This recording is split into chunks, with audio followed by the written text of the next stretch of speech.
Well, some sound difficulties there in Tokyo, but the translation interesting on the point about the torchbearers, that the procession through Japan has been postponed, but rather more significantly, the Olympics themselves have been delayed by a year. There had been criticism from a number of sources. Different countries, the Canadians, the Australians, had serious reservations up to the point of saying we will not participate. Let's turn again to Rebecca Williams, who can reflect on what this means for athletes who, many of whom, Rebecca, have spent 3.5 years getting ready for this summer. Yes, but I think many of them will welcome this decision. They were finding it really difficult to train. There have been a lot of impact on the qualifying events as well. So the British Olympic Association is understood they were meeting later on today and they were going to call for a postponement as well. Now, crucially, the Games won't be postponed further than next summer, so they will be held before 2021 and they will still keep their name, the Olympic and Paralympic Games Tokyo 2020, even though it looks increasingly likely now that they will be held next year. But like I say, a number of athletes were really piling on the pressure. They were finding it difficult to train. I spoke to the swimmer Adam Peaty a couple of weeks back.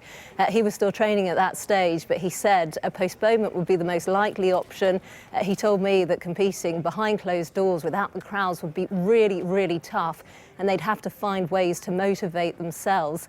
Just getting a bit of detail in a statement from the International Olympic Committee, and they are saying that the Olympic flame will stay in Japan to stand as a beacon of hope to people across the world in this crisis that we now face.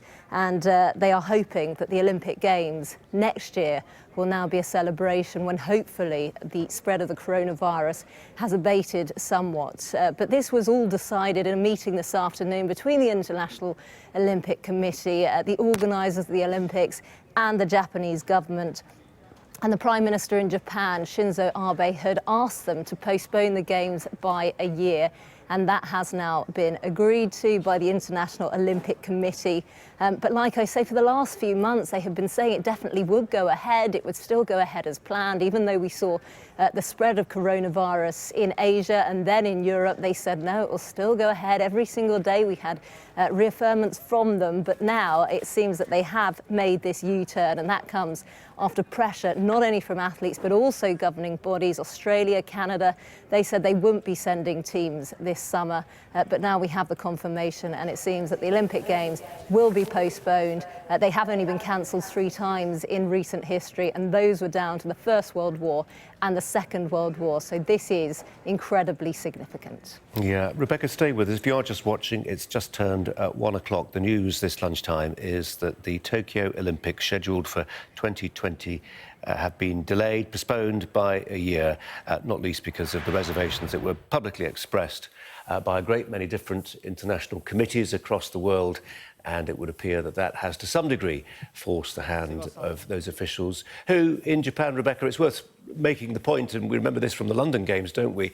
This would have been the culmination of years and years of effort, millions of yen's worth of investment in sporting venues across the country. You could understand a degree of reluctance on the part of the authorities in Tokyo to delay, but ultimately they had little choice. Absolutely. They'd spent billions on this in Tokyo. It was due to be a Games full of modern technology. It was going to be an eco-Games. We saw the various aspects. In fact, the British Olympic Association went out to Japan to look at some of the venues just a couple of weeks ago. I was due to cover the Olympic Games, and we had done various stories over the last few months with lots of the athletes who were due to compete. This is the culmination, as you say, after 4 years of hard training.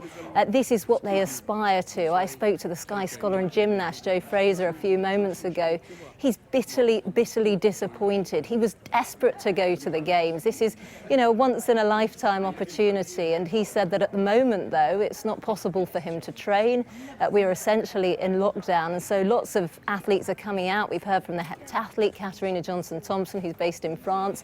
She wasn't able to train. We heard Dina Asher-Smith, who, of course, is, you know, one of Team GB's key medal hopes. And she said she was having to decide between going training and putting her family's safety as a priority. So when you've got all these top athletes coming out and all the governing bodies piling pressure on the IOC, the priority here has to be the health and welfare not only of the athletes but also the fans and the spectators who are planning to head out to Tokyo. Now, of course, in these situations, many people would have been planning to go out there for a trip of a lifetime. They would have spent a lot of money on the flights, on the tickets. Usually what happens is those tickets will then be able to be used at the next Olympic Games, which is going to be postponed until next year. But of course, we are currently in a very tricky situation when it comes to flights, so people will have to check those out as well.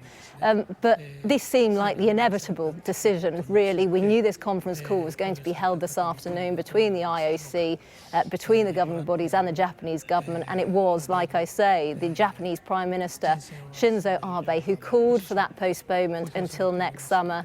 And it seemed like the sensible option given the spread of the coronavirus now across the world. Rebecca, thanks very much indeed for that.